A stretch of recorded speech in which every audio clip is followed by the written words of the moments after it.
Un jour, je t'ai dit que j'aimais ton style. Je le pense toujours, c'est vrai. T'es un mec intelligent, mais manque de bol, je suis plus intelligent que toi. Bien, c'est ce qu'on verra. Un dernier petit conseil d'adieu. Fuyez, rassemble tes potes et tirez-vous en vitesse. Dont se la pète en annonçant à Michael qu'il s'apprête à refourguer Scylla. Mais Michael le prévient direct qu'il ne le laissera jamais s'en tirer comme ça. Don s'en tape royalement. Un peu plus tôt, Michael avait filé rencard à Gretchen sur une place. Mais Don avait déjà pris la famille de Gretchen en otage et l'a forcé à balancer la position de Michael. J'ai rendez-vous avec eux dans une demi-heure. Tu vas jouer les indiques pour la sécurité intérieure. Où ça? Où?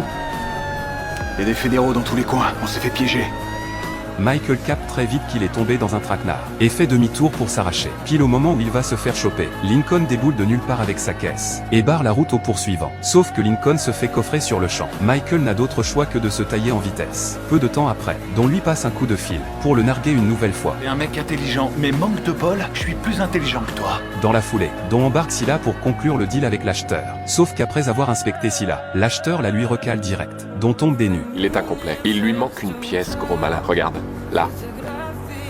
C'était justement la carte maîtresse de Michael. Il avait planqué la puce en douce depuis un bail. Don le rappelle à nouveau, mais cette fois-ci, la vapeur s'est totalement inversée. C'est Michael qui a toutes les cartes en main. Salut Don. Je pense que t'as quelque chose qui est à moi. Alors viens le chercher. Je dois vous informer qu'il m'a été diagnostiqué il y a très peu de temps une tumeur considérée comme hautement maligne.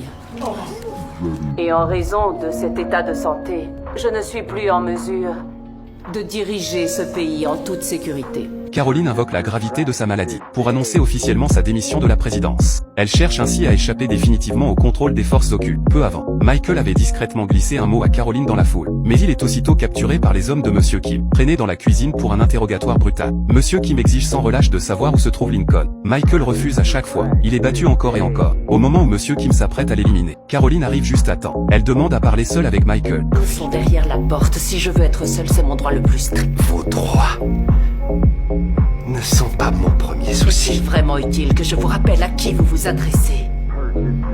Sortez et prenez soin de refermer la porte.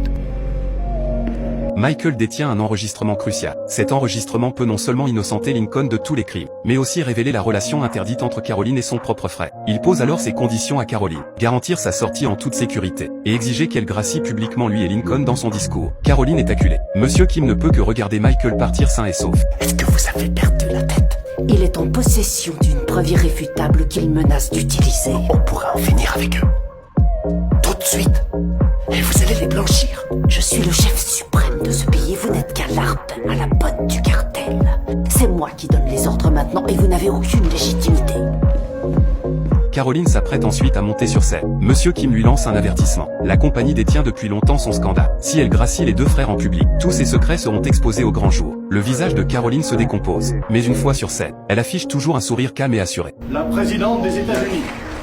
8, 7, 6, 5, 4, 3, 2, 1.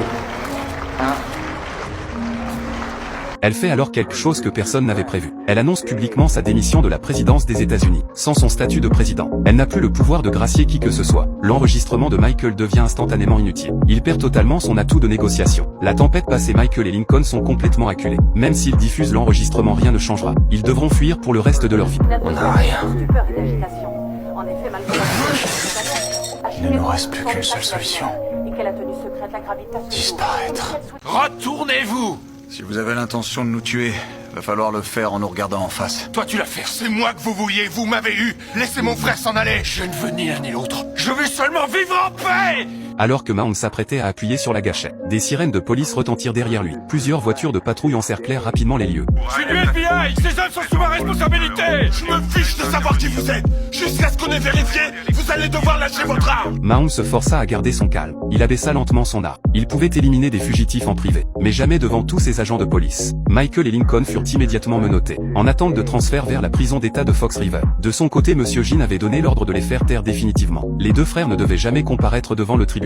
Si le procès avait lieu, Michael pourrait révéler tous les secrets cachés de la compagnie. À la réception de l'ordre, le visage de Mahon se durcit instantanément. Avec la sécurité qu'il y a ici, ce que vous me demandez de faire équivaut à un suicide pur et simple. Est-ce que vous comprenez? Je ne vous demande rien, Alex. Je ne crois pas que vous ayez votre mot à dire. Réglez cette affaire et rentrez enfin à la maison, le cœur léger. Vous vous souvenez de la maison, Alex, j'en suis sûr. 90 West End Avenue, la barrière blanche, la porte rouge. Ne vous approchez pas de ma famille! Mahon n'avait pas le choix, il devait obéir. Pendant le transfert des prisonniers, Kellerman abandonné depuis longtemps appela directement Monsieur Jean. Il proposa de tendre une embuscade dans un tunnel sur le trajet, pour faire croire que les deux frères avaient été abattus en tentant de s'évader. Monsieur Jean accepta immédiatement. Mais dès que l'appel se termina, il ordonna à Mahon qu'après avoir éliminé les deux frères, il se débarrasse également de Kellerman. Dans le fourgon, Michael ignorait encore que la mort les attendait. Le convoi entra dans le tunnel. Le piège était déjà en place. Un semi-remorque garé en travers bloquait complètement la roue. La taupe de Kellerman s'approcha en feignant de proposer son aide. En partant, il laissa tomber volontairement une clé de menottes. Allez, Michael, bouge, prends-les, ces clés. Michael perça le complot d'un seul regard. C'était un piège pour les pousser à s'évader. Mais Lincoln savait au fond de lui, une telle chance ne se présenterait peut-être plus jamais. Rester, c'est la mort dans une semaine pour moi et la prison à vie pour toi, jusqu'à ce qu'ils trouvent le moyen de t'avoir. Et crois-moi, ils le trouveront. Retourner en prison, c'est gagner encore quelques jours. Et avoir une chance de contacter Sarah. On sait pas où elle est, ta Sarah. Si ça se trouve, elle est morte, elle aussi. Laisse-moi nous tirer de là à ma manière. Prends les clés. Je viens de te donner un ordre, fais-le. Maintenant, je nettoie plus la merde, c'est plus mon boulot. Oh, mais les choses ont changé. Maintenant, tu dois tous nous obéir. Tu me fais pas peur, Cro-Magnon. Alors va pourrir la vie de quelqu'un d'autre. Bellic venait de retourner dans sa cellule, quand il a vu une patte de poulet posée près du lit, symbole d'un duel à mort. Son cœur s'est serré instantanément. Son adversaire était imposant et musclé. Un affrontement direct serait sans espoir. Je t'avais dit de nettoyer. Paniqué, Bellic est allé voir le chevreau immédiatement. Il l'a supplié d'annuler ce duel. Mais Samy avait pris sa décision. Il voulait consolider sa position de chef de la prison. Il insistait pour soutenir le costaud qu'il avait amené. Le combat a été fixé de force. Le combat aura lieu comme prévu, quand on aura fini de déjeuner. Tire-toi. Bellic, poussé dans ses derniers retranchements, a imité Michael en utilisant son intelligence pour se sauver. Grâce à ses connaissances en chimie, il a trouvé une bouteille d'acétone très volatile dans sa cellule. Ce liquide peut paralyser le système nerveux central. Il a trempé une serviette dans l'acétone et l'a enroulée autour de sa main. Puis il s'est bouché les narines avec du papier. Ensuite il est entré nerveusement dans la cour du duel. Les prisonniers hurlaient et criaient tout autour. Le duel à mort a officiellement commencé. Au début, Bellic était totalement dominé par son adversaire. Il était impuissant et reculait sans cesse. Au moment crucial, il a saisi une ouverture. Il s'est précipité et a plaqué la serviette imbibée d'acétone sur le visage de son adversaire, forçant l'autre à inhaler les vapeurs. Rapidement, le costaud est devenu étourdi et faible, perdant toute combativité. Bellic en a profité pour frapper de toutes ses forces. Il a mis son adversaire au tapis. La foule autour a explosé en acclamations, reconnaissant ce nouveau vainqueur du duel. T-Bag, qui avait observé tout le combat, a remarqué quelque chose d'anormal. Il a ramassé la serviette par terre et l'a senti. Il a immédiatement percé à jour la ruse de Bellic.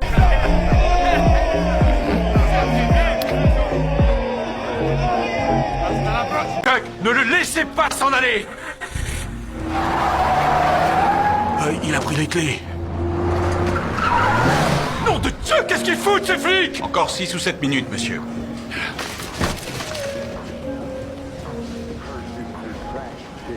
Michael n'aurait jamais imaginé qu'un dossier criminel faillirait ruiner tout son plan. Il savait parfaitement que Mahon enverrait des agents à la société de remorquage pour l'arrêter, et que l'adversaire surveillait ses communications en temps réel. Michael décida d'utiliser cette crise à son avantage. Il attira délibérément Mahon sur place, pour lui faire assister à l'étape finale du plan. Quand les chiffres sur le tableau de bord correspondaient au code caché dans son tatouage, Michael freina brutalement et arrêta le véhicule au milieu du pont. Il retira rapidement les boulons de la rambarde, et plaça les morceaux de viande préparés à l'avance dans l'habitacle. À quel moment le chasseur abandonne? Quand il n'y a plus de proie. N'oublie pas, une fois que j'aurai lancé la recherche, on aura 30 secondes avant que ça arrive à 103.7. Et tout explose. Exact. Prêt? Ouais. Une violente explosion retentit. Les flammes engloutirent instantanément les lieux. Mahon observait de loin cette colonne de feu. Après l'extinction de l'incendie, les agents fédéraux inspectèrent les débris. Le véhicule calciné et les restes organiques sur place firent croire à tout le monde que Michael et Lincoln avaient péri dans les flammes. Mais Mahon se souvint soudain d'un détail. Quand il feuilletait les dossiers plus tôt, il avait fait tomber une pile de documents par mégarde. Chase. Charles? C'est qui? Et Scofield. Peut-être bien Scofield. Vous allez certainement trouver aussi son frère. Mahon perça instantanément cette supercherie. Mais gagner du temps était le véritable objectif de Michael. Les autorités avaient besoin de temps pour effectuer les tests ADN. Après avoir récupéré le nouveau véhicule prévu, les deux frères partirent à toute vitesse. Mais ils ignoraient totalement que quelqu'un les surveillait déjà dans l'ombre. Je savais que cette pute nous mènerait à... C'est nous qui t'avons eu. C'est nous qui t'avons eu. N'oublie jamais ça, mon vieux. Quand le général a entendu l'alarme retentir depuis la chambre secrète, Il a immédiatement vérifié les caméras, et a découvert que Michael volait son Scylla. Alors il a rassemblé ses hommes, et s'est préparé à capturer Michael personnellement. Mais quand ils sont entrés dans la chambre secrète, ils ont été capturés par les hommes de Michael en embuscade. En fait, tout cela faisait partie du plan de Michael. Il avait déclenché l'alarme exprès, pour attirer le général ici, afin de pouvoir obtenir la 6e carte facilement. Après l'analyse de Michael, il a utilisé la carte du général, pour ouvrir les 5 autres emplacements. On dirait qu'il vous manque quelques cartes. Michael a souri avec mépris, puis a sorti 5 autres cartes de son sac à dos.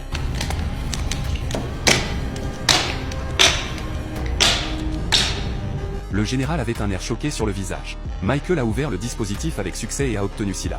Michael n'a pas fui par le même chemin. Il savait qu'ils étaient maintenant encerclés. Alors il a pris le général en otage, et est allé dans son bureau pour attendre une chance de s'échapper. Le général a essayé de les tenter avec une offre plus élevée pour qu'ils abandonnent Scylla. Mais Michael a refusé. Tout ce que je veux, c'est voir le cartel totalement anéanti. Et vous en prison. C'est à ce moment que Michael a enfin reçu l'appel de Sarah. C'est pour vous. Oh, qu'est-ce que c'est que ça? Notre avantage. La voix de la fille du général est venue du téléphone. Elle était tombée entre les mains de Sarah. Le général connaissait bien Sarah. Il savait qu'elle ne tuerait pas des innocents. Alors il s'en fichait. Mais cela a aussi mis Michael en colère. Il a dit au général, quand les gens traversent certaines choses, ils changent. Surtout à cause des innocents qui sont morts de sa main. Face à la menace de Michael, le général n'avait pas d'autre choix que de les laisser partir. Après avoir confirmé que sa fille avait été libérée en toute sécurité, le général a immédiatement rassemblé ses hommes pour les poursuivre. Scofield. Allez, sors de là. Il en manque un! Billick réalise que Michael n'est pas revenu. Il ordonne immédiatement aux gardes de vérifier si Michael se trouve dans le bureau du directeur. Au moment où Patterson entre dans la pièce, Michael a déjà utilisé la clé dupliquée. Il a ouvert la porte arrière et se cache sur le toit de la prison. Capitaine, il s'est tiré. L'alarme retentit immédiatement. Les projecteurs balaient toute la zone. Les gardes fouillent méticuleusement. Mais Michael ne montre aucune peur. Il s'accroupit sur le toit et note calmement le temps de réaction des gardes et les itinéraires de patrouille interne. Il découvre que seuls les Ruffitz et Percy ont des voitures de police. La Ruffitz est complètement déserte. Je te repose la question, pignate. Où est Scofield? S'il est plus là, tu morfles, compris? Face à l'interrogatoire de Bellick, Sucre garde le silence et fait tout pour gagner du temps pour Michael. Bellick et les gardes montent les escaliers en courant. Ils se précipitent vers le bureau du directeur. Le timing du retour de Michael est parfait. Il retourne au bureau par le même chemin. Comment un pied? Qu'est-ce qui se passe? T'es dans le bureau du directeur pendant l'appel. Je pourrais te casser la tête sans avoir à mettre autre chose sur mon rapport que la... Bellick s'avance furieusement. Il plaque Michael contre le mur. Le moment crucial arrive. Hope intervient et arrête tout. Il affirme avoir autorisé Michael à rester pour terminer la maquette. Bellick est réticent, mais il doit obéir aux ordres du directeur. Apparemment, sa requête n'est pas conforme, mais il sera bien transféré comme prévu. Non, c'est impossible. Raccompagnez le prisonnier en cellule. Monsieur, je ne vous demande que 3 semaines. Lâchez-moi! Allez, c'est bon là. Henri, je vous en prie. Rien que 3 semaines. 3 semaines. Oh, fais gaffe, merde.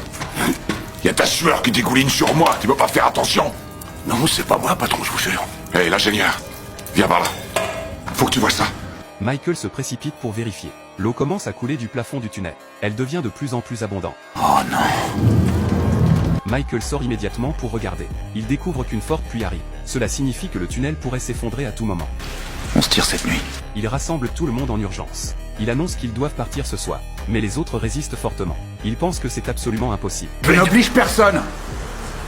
Sans autre choix, tout le monde rejoint les foules. Cependant T-Bag a d'autres idées. Il commence à manipuler les autres. Il accuse Michael d'avoir abandonné son partenaire lors de la dernière évasion, ce qui a causé de lourdes pertes. L'atmosphère devient tendue. Mahon observe froidement.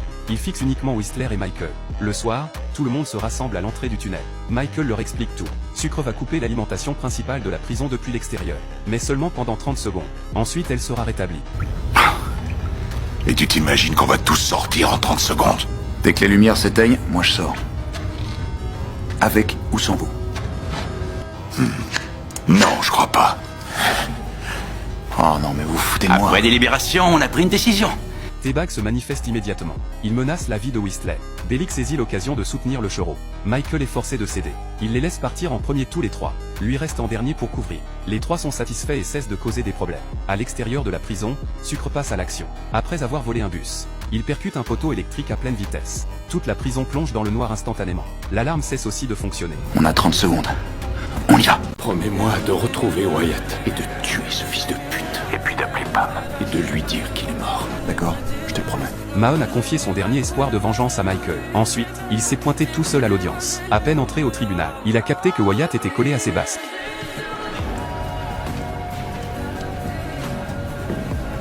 Bonjour, je représente Frank Swan. J'aurais besoin de son dossier, s'il vous plaît. Il était clair que Wyatt ne comptait pas le laisser sortir vivant, mais Michael n'avait pas l'intention de le lâcher. Toute l'équipe a décidé de repasser à l'action. Pour tirer Mahone de là, Sarah a débarqué au tribunal en se faisant passer pour une avocat, et a fait un signe discret à Sucre assis au fond. Reçu 5 sur 5, Sucre a chopé son téléphone pour lancer le compte à rebours. Pendant ce temps-là, Michael et Lincoln ont intercepté le message, et ont direct coupé le jus du tribunal. Le lustre au plafond s'est mis à clignoter de ouf, et l'habillage a pété dans la seconde. Le tribunal a basculé dans le chaos total. Wyatt a direct tourné la tête pour chercher Mahone, sauf que sa chaise était déjà vide. En fait, Sucre en a profité pour exfiltrer Mahone dans la cohue. Dehors, Bellic les attendait déjà sagement dans sa caisse. Tout le monde a monté à bord et tracé, tandis que Wyatt les collait au train.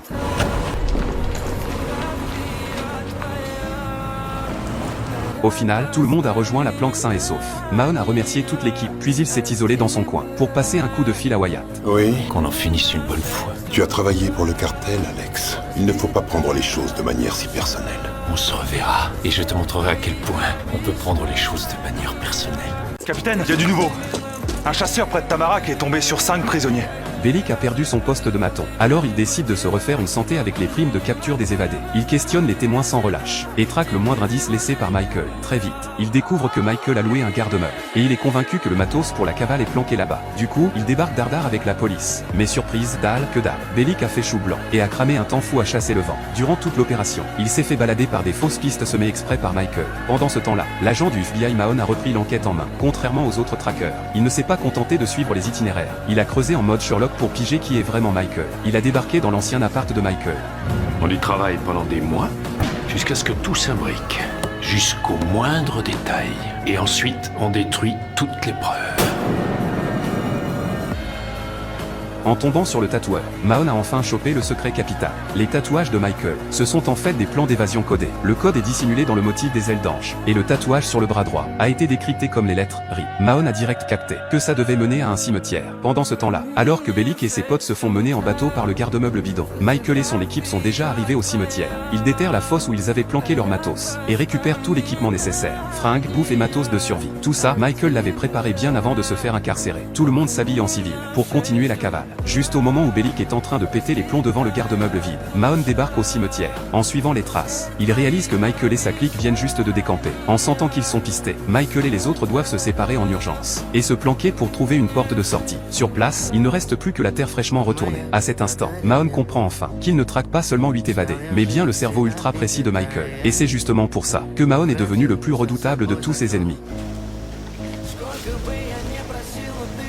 Nouveau tatouage? Comment ça, nouveau? On va te sortir de là. Mon nom, c'est pas Michael, et je sais pas qui vous êtes. Michael a fait l'exprès de pipoter Lincoln. Il lui a balancé que ce n'était pas lui le mec qu'il cherchait. Ensuite, il a demandé au gardien de le ramener Dardar en cellule. Le même jour, T-Bag est sorti de tôle après avoir purgé sa peine. Juste au moment où il s'apprêtait à se barrer, il a reçu un mail anonyme. En ouvrant le message, il a découvert une photo de Michael, avec une citation bien mystérieuse. T-Bag a direct cherché Lincoln, pour lui dire que Michael était encore en vie. Lincoln est tombé des nues. Je vois pas trop quel intérêt je pourrais bien avoir à me pointer chez toi et à te sortir que ton petit frère chéri est peut-être toujours vivant. Ensuite, il a capté Sarah, pour lui balancer tout ce qui venait de se passer. Mais Sarah a trouvé que la source n'était pas du tout fiable. Faut dire que Michael était censé avoir clamé depuis 7 ans. Mais Lincoln n'a pas voulu lâcher l'affaire. Il a décidé d'aller voir par lui-même pour démêler le vrai du faux. Sur le chemin du retour, il s'est fait prendre en chasse par un type louche, et a failli y rester. Tout ça prouve qu'il y a une sacrée magouille derrière tout ça. Lincoln a capté que ce n'était pas un hasard. Pour prouver si Michael est encore vivant, il n'y a qu'une seule solution, déterrer sa tombe.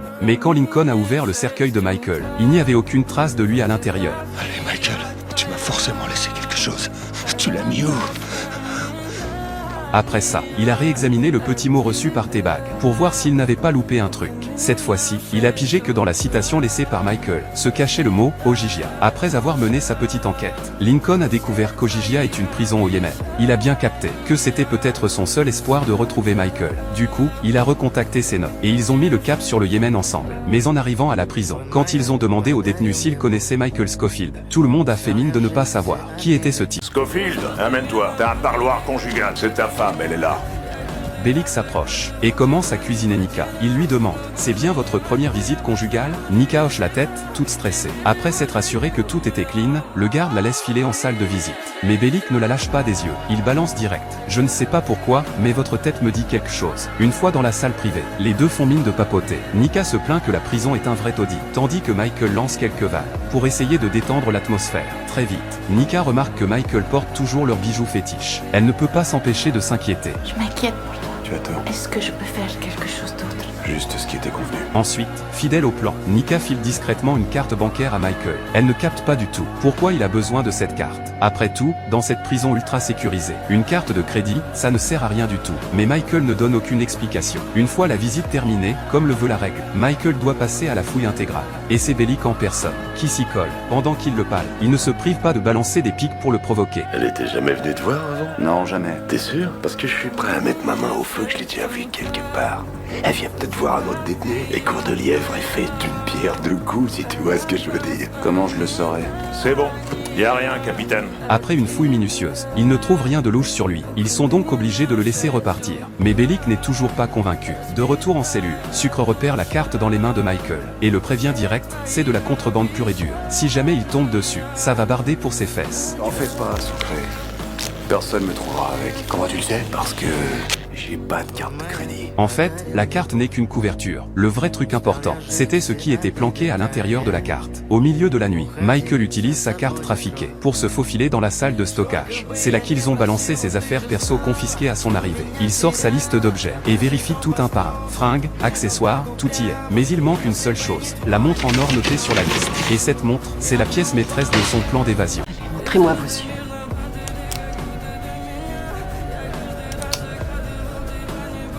Maintenant, votre main. Ça va aller. Le plan d'évasion de Michael est au bord du gouffre. Une partie de ses tatouages de plan à cramer, y compris le chemin clé qui mène du quartier psy à l'infirmerie. Peu importe le nombre de tentatives, impossible pour lui de reconstituer de mémoire la structure des tunnels sous terre. Je pige pas. Pourquoi tu redescends pas là-dedans? Primo, parce que je n'ai plus l'uniforme de gardien, ce qui fait que je peux pas traverser la cour. Ni tromper le surveillant. Secondo, même si je pouvais y aller, c'est un dédale si bordélique que je m'y perdrais. Il est incapable de capter si l'itinéraire qu'il a en tête est le bon. En parallèle, Bellic commence à flipper sur l'emplacement du tunnel qu'il creuse. S'il ne planque pas l'entrée directe, tout le plan d'évasion va capoter en moins de 24 heures. Sous une pression de ouf, Michael commence aussi à éveiller les soupçons du directeur. Au final, il se fait boucler au mitard. Son plan d'évasion semble totalement compromis. Tout seul dans sa cellule plongée dans le noir, Michael se met à gamberger. Il déchire sa chemise pour reconstituer le plan des sous-sols du quartier psy. Avec ce qui lui reste en mémoire, il ajuste le tracé petit à petit. J'ai mis toute ma chair là-dedans.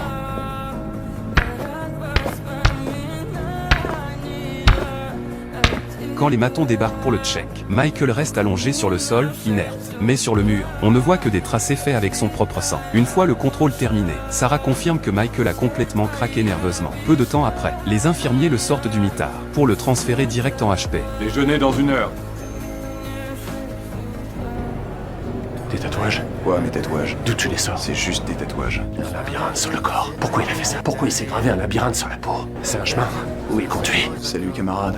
Tu avais raison pour mes tatouages. Et si vous me donnez pas mon fric? Je sors de ce bureau et non seulement ils auront vu mon visage, mais je baisse mon froc et ils auront vu le reste.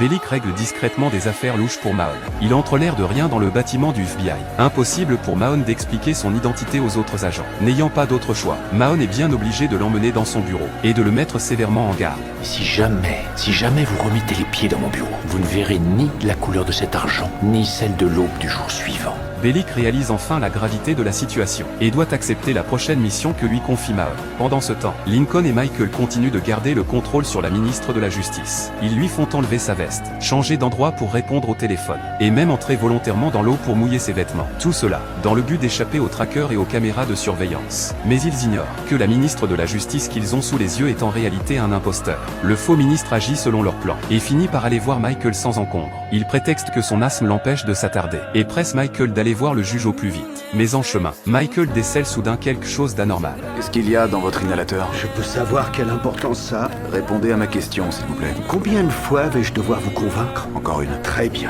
Cortisone. Le faux ministre répond machinalement, mais se trompe et commet l'erreur fatale. Michael réalise immédiatement qu'il s'agit d'un imposteur, et le met KO d'un coup sec. Au même moment, Mahon arrive sur les lieux. Il apprend par le faux ministre l'itinéraire qu'a pris Michael, et, après analyse, finit par localiser l'hôtel où il se cache très probablement. Pour que vous restiez dans leur champ de vision, parce qu'ils vous observaient.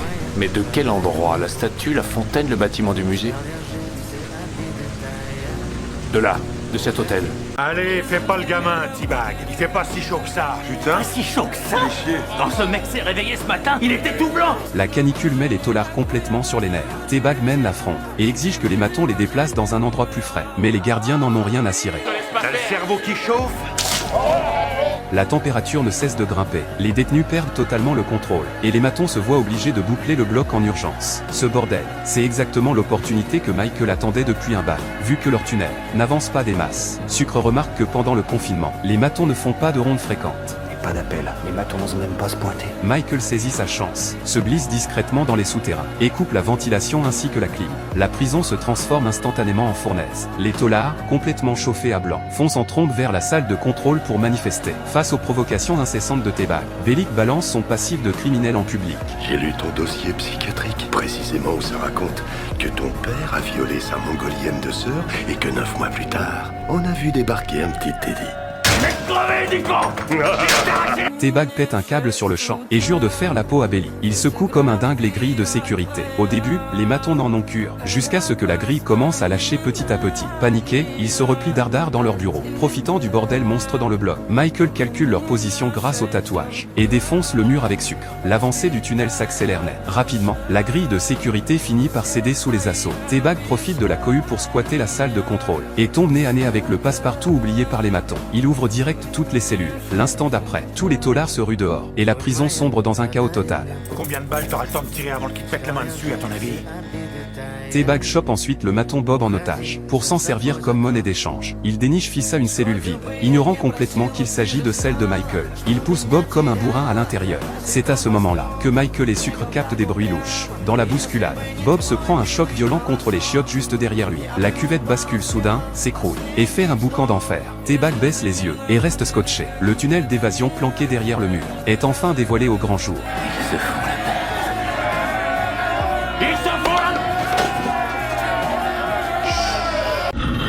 Lâche ce putain de tuyau et sors de la conduite! Fais pas ça! T'es un fils, Link! Je t'en supplie, fais pas ça!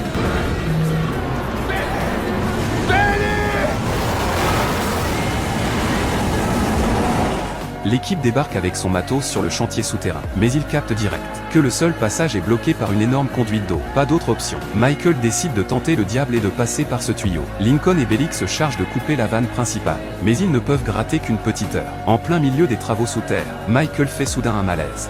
Michael, qu'est-ce qui t'arrive? Réponds-moi, déconne pas! Qu'est-ce que t'as? Réponds-moi! Michael, réponds! Pas faire foirer le plan, il serre les dents et continue de diriger les opérations, tout en demandant à Sucre de l'aider à garder le secret. Dès que la flotte commence à baisser dans le tuyau, Sucre attaque direct la conduite pour la percer. Sauf qu'une demi-heure plus tard, ils n'ont réussi à péter qu'un seul côté, dos au mur. Michael n'a pas le choix et se joint au chantier malgré sa douleur. Très vite, Lincoln et Bellic débarquent à nouveau sur les lieux. Une fois le tuyau percé, ils commencent à installer la canalisation en acier. Mais une nouvelle galère leur tombe dessus. Le tube est bien trop lourd. Il faut absolument que quelqu'un descende dans le conduit pour l'ajuster. Surtout que la flotte peut revenir d'une seconde à l'autre. J'y vais, je t'accompagne. Non, j'y vais. Petit génie, il prend pas mal, mais ça pèse une tonne ton machin, va te falloir du lourd en dessous. D'accord. Michael se laisse convaincre par les autres. Il file la cale en bois à Lincoln, et contacte Bellic. Dès que le tube est bien calé, tout le monde pourra se tailler. De l'autre côté, les deux gars tirent comme des bœufs au bout du tuyau. Michael et Sucre poussent de toute leur force. Pile au moment où le tube va s'emboîter, c'est le drame. Elle a pété! La poutre a pété! Soulevez-le! Impossible, c'est trop lourd! Sans son appui, le tube en acier bascule d'un coup. Les 4 gars ont beau tout donner, impossible de le soulever. La flotte est sur le point de débouler. Le plan va totalement foirer. Au moment critique, Bellic décide de rester en arrière. Il se glisse dans le tuyau et utilise son propre corps pour remplacer la cale, pour que les autres puissent s'arracher. Il retient le tube de toutes ses forces. Soudain, un bruit sourd résonne dans la conduite. La station de pompage redémarre. Chope-le! Je l'ai! La flotte arrive! Pousse-le maintenant, vas-y! Si je lâche, tu vas le laisser retomber! Ce tuyau à la con est trop lourd! Fais pas ça! Poussez, Scofield, allez les gars! Poussez! Michael et Lincoln tentent le tout pour le tout, et poussent le tube comme des malades. Les deux embouts finissent enfin par s'aligner. À la toute dernière seconde, Bellic donne une poussée monumentale. Le tuyau s'emboîte parfaitement, couvert par le cri de douleur de Lincoln. Un torrent de flotte s'engouffre direct dans la conduite. L'eau glaciale percute tout le monde. Après un court silence de mort, Michael et Sucre traversent le tuyau en 4e vitesse, et verrouillent définitivement le passage. Il a pas voulu remonter. Il a pas voulu remonter. Où elle atterrit cette conduite? On peut peut-être la suivre? Non, et puis... il est mort. Tout est là. Il est où, Sucré? Tout le monde pose son sac. Et personne ne va nulle part. Non mais à quoi tu joues, putain? Sucré, dis-nous ce que tu veux, on va essayer. Je veux le pognon, tout ce qu'il y a, envoyez. Soudain, l'appât du gain monte à la tête de Sucre. Il veut se garder pour lui tout seul les 5 millions qu'ils viennent de déterrer. Dans sa tête, c'est juste le business qui parle. Tant qu'il peut mettre le grappin sur ce pactole, il s'en fout des risques, le jeu en vaut la chandelle. Les autres essaient de le calmer et lui demandent de baisser son flingue, et commencent même à le menacer. Mais Sucre n'en a que faire, il ira jusqu'au bout, face au canon de son arme. La bande n'a pas d'autre choix que de céder, et lui lâche le sac blindé de billets. Fais pas le poids, je peux te dire qu'on va tomber dessus. Quand tu me tomberas dessus, c'est que tu seras mort. Ouais, tu vas tous nous flinguer? Possible que non. Mais j'en aurai au moins 2. Le magot en main, Sucre tourne les talons sans la moindre hésitation. Les gars ont la rage, mais ils sont obligés de le regarder se faire la malle. Surtout que les flics peuvent débouler d'une seconde à l'autre. Michael réagit au quart de tour. Il ordonne à tout le monde de déguerpir illico, et se charge de courir après Sucre. Mais avant de filer, il doit d'abord s'occuper de ce boulet de T-Bag. Sauf que, coup de théâtre, pile au moment où Michael détache le proprio, T-Bag saute sur l'occasion pour s'éclipser. Michael fonce dans les bois pour le traquer, et tombe très vite nez à nez avec Sucre. Adios, amigos. Bah quoi? J'en ai fait trop? Du grand tard. Mais devinez quoi? Cette petite prise d'otage était un coup monté par Michael depuis le début. Pour rafler la mise sans accroc, il a demandé à Sucre de jouer la comédie du braqueur solo. Les deux complices pensaient que c'était dans la poche. Mais quand ils ouvrent le sac avec un sourire jusqu'aux oreilles, c'est la douche froide. Pas un seul bifton à l'intérieur, juste un gros tas de bouquins. Où est le pognon? Putain, où est le pognon? Michael percute enfin. T-Bag a profité du bordel pour échanger les sacs. Ils se sont cassés la tête pour pondre ce plan de génie. Et c'est finalement T-Bag qui les a tous roulés dans la farine.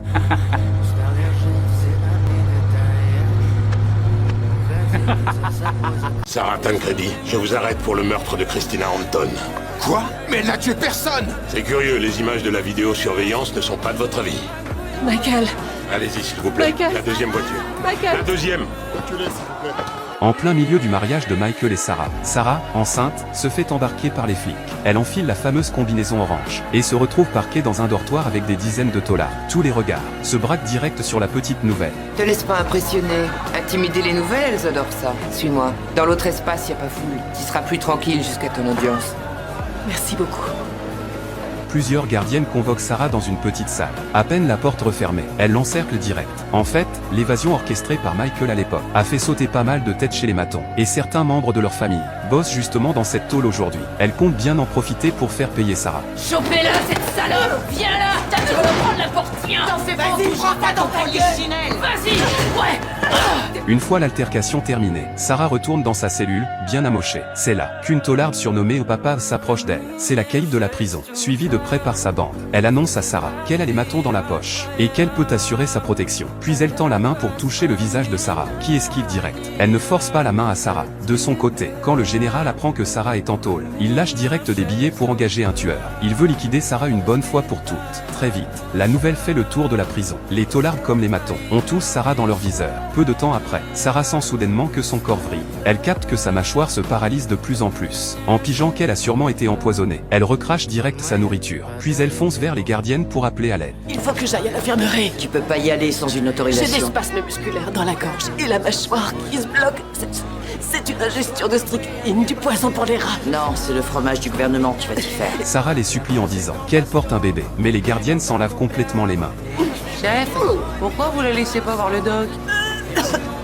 Je vous en prie. Les matons finissent par appeler un toubib en urgence. Quand Michael apprend que Sarah a failli y passer par empoisonnement, il va direct trouver le général. Il le supplie de l'épargner, et lui balance que s'il veut se venger, il n'a qu'à s'en prendre à lui. Il est prêt à tout encaisser à la place de Sarah. Mais le général l'envoie balader, parce qu'il refuse de laisser Michael crever si facilement. Il veut qu'il reste en vie pour souffrir. Les négociations tombent à l'eau, et pendant ce temps, la situation de Sarah et de son bébé devient de plus en plus critique. Je crois qu'on n'a pas le choix.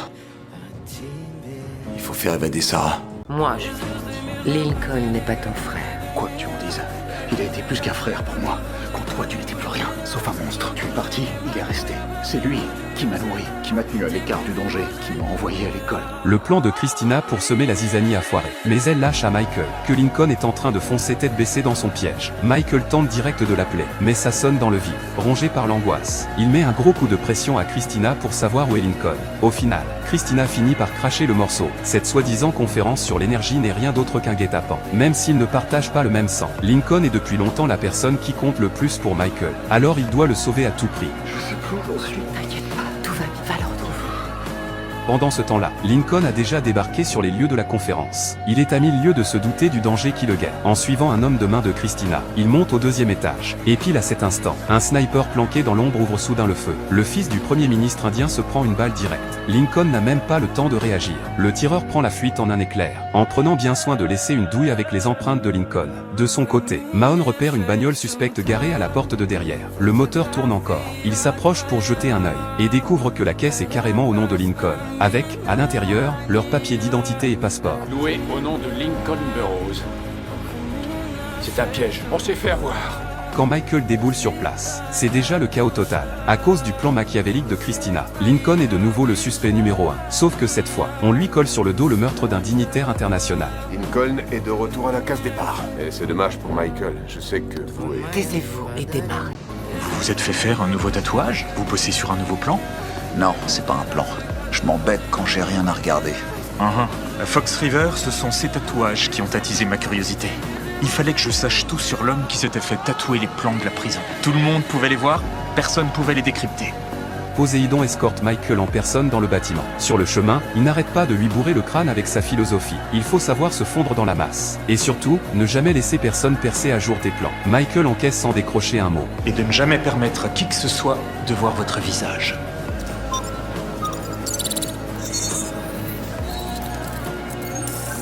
Poséidon déverrouille la porte avec la reconnaissance faciale. Michael lui emboîte le pas direct. En apparence, tout a l'air réglo. Mais Michael est déjà en train de scanner les lieux pour trouver des indices. Très vite, il repère le disque dur qui planque tous les secrets de l'organisation. Un tout nouveau plan commence à germer dans sa tête. Dans la foulée, Michael demande à Poséidon de fouiner sur quelqu'un pour lui. Poséidon capte direct que ça sent le roussi. Il s'approche de Michael et lui met un coup de pression. Je sais pas ce que vous manigancez, mais j'aurai toujours un pas d'avance sur vous. Vous pouvez rien me cacher, j'ai lis dans vos yeux. C'est ce qui est derrière les yeux qui compte. Avec le coup de main de Michael, le plan de Poséidon touche enfin à son but. Mais il retourne soudain sa veste et décide de liquider Michael en premier. Grâce au mouchard planqué dans le téléphone de Michael, Poséidon le localise dans le zoo qu'il squatte souvent. À la nuit tombée, il s'y infiltre en douce. Il veut non seulement déjouer le plan de Michael, mais il compte surtout le buter pour de bon. En même temps, les sbires de Poséidon continuent de décrypter les codes de ses tatouages. Pile à ce moment-là, Poséidon reçoit un coup de fil inattendu. J'ai décrypté le code dans les yeux. C'est une citation de Napoléon. Quelle citation? Ne jamais interrompre votre ennemi quand il fait une erreur.